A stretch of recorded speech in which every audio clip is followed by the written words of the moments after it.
Mes chers compatriotes, comme je vous l'avais annoncé, qu'aujourd'hui j'avais une convocation à laquelle je devrais répondre à la gendarmerie. Et j'ai bel et bien répondu présent à cette convocation.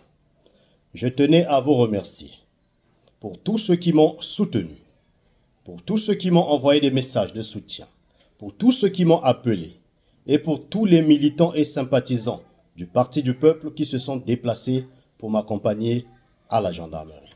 Un grand merci à vous tous. Nous, au pape, nous avons opté pour la politique de la vérité. Et donc, je vais vous dire ce qui s'est passé à la gendarmerie.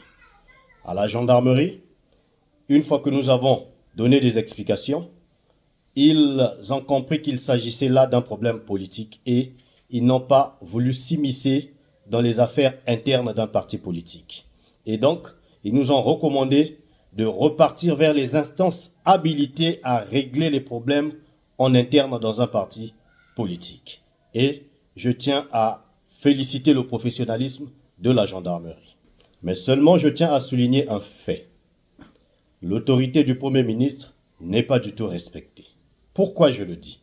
Parce que nous nous souvenons dans ce pays que le Premier ministre avait pris une circulaire interdisant le paiement des frais de convocation.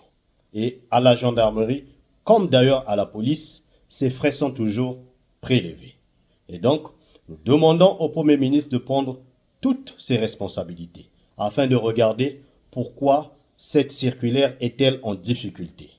Si c'est le budget de fonctionnement qui n'est pas suffisant pour pouvoir assurer les affaires courantes de la force publique, nous demandons au Premier ministre de regarder la possibilité de revoir à la hausse ce budget. Mais si le budget est suffisant pour la force publique, c'est-à-dire la gendarmerie et la police, si le budget est suffisant, que le Premier ministre prenne toutes ses responsabilités afin de faire interdire le paiement des frais de convocation, parce que c'est un véritable casse-tête pour la population. Aussi, par la même occasion, je tiens à interpeller le président de la République. Monsieur le Président, nous vous appelons à la sagesse et à la haute responsabilité qui est la vôtre. Le monde est en train de bouger actuellement. L'Afrique est en train de bouger. Regardez ce qui se passe à Madagascar. Le président de la République a été exfiltré parce que la population a pris ses responsabilités. Regardez ce qui se passe actuellement au Cameroun après une élection présidentielle. Le peuple est en train de prendre ses responsabilités. Regardez ce qui se passe en Côte d'Ivoire. Le peuple est en train de prendre ses responsabilités. C'est pour dire que le peuple, de façon générale, veut les changements. En Afrique et partout dans le monde, nous voulons des changements. Et le Congo n'y échappera pas. C'est pourquoi, Monsieur le Président Denis Sassou Nguesso, nous vous appelons à la sagesse. Nous pouvons régler les problèmes avant que ces problèmes ne puissent arriver au Congo. Parce que ces bouleversements vont arriver au Congo. Le peuple congolais veut des changements. La jeunesse congolaise veut des changements.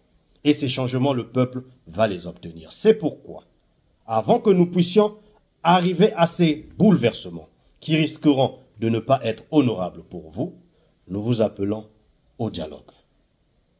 Dialoguons pour regarder les affaires de notre pays.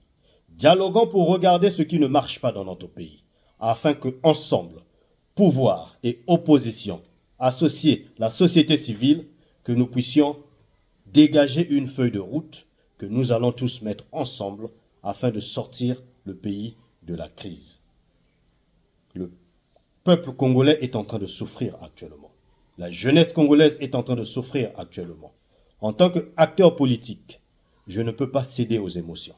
Je ne peux que faire une proposition honorable et pour le Congolais, mais aussi pour le président sortant.